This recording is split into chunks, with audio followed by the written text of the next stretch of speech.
You said AI video tools are about to cross a dangerous line. The line where editing, directing, and even storytelling become automated. And Kling 3.0 might be the model that does it.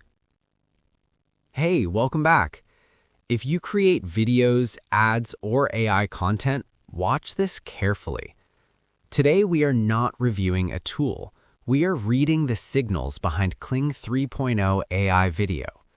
It's not officially released yet, but based on community analysis, Reddit leaks, and platform behavior, Kling 3.0 looks closer than most people think.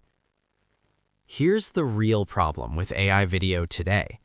It looks impressive, but it does not hold together.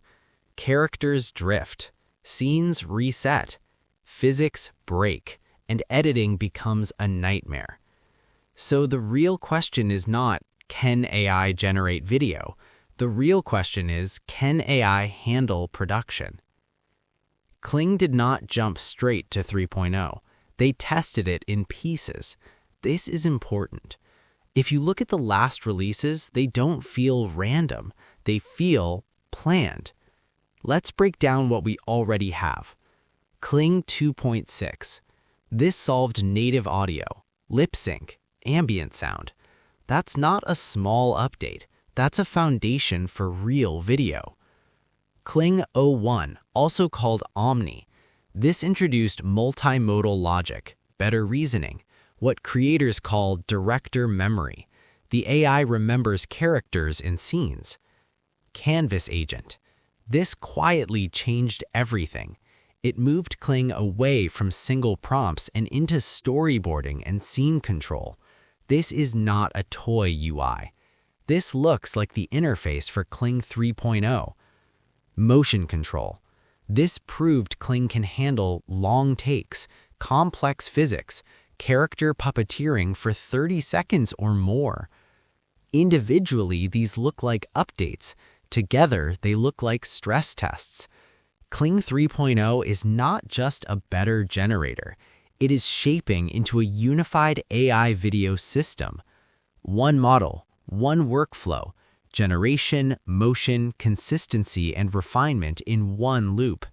This is the shift from experiments to production.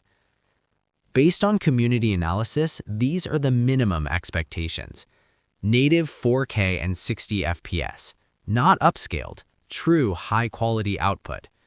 Regional in-painting. This is huge. Fix one hand, one face, one object without regenerating the entire clip. This alone saves hours. Physical interaction overhaul. Current models melt when characters touch. Kling 3.0 is rumored to use a new physics system for fighting, hugging, object handling.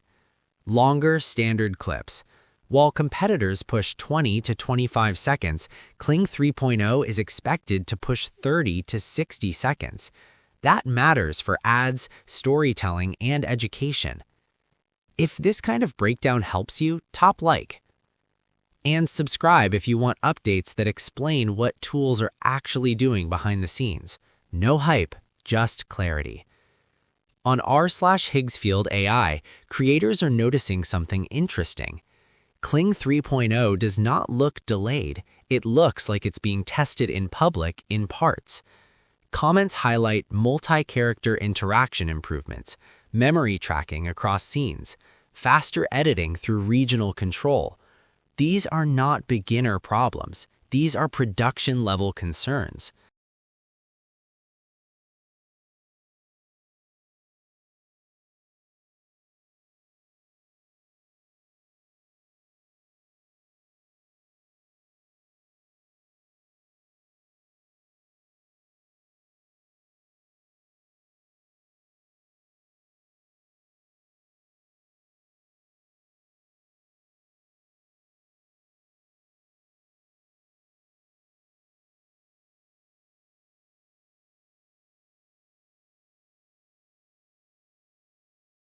Now look at X.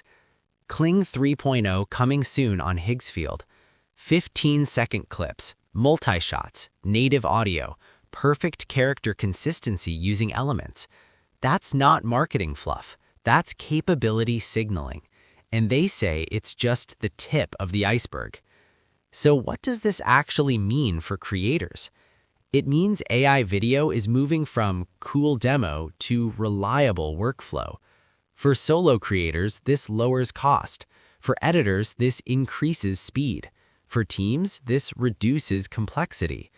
Kling 3.0 is not replacing creators.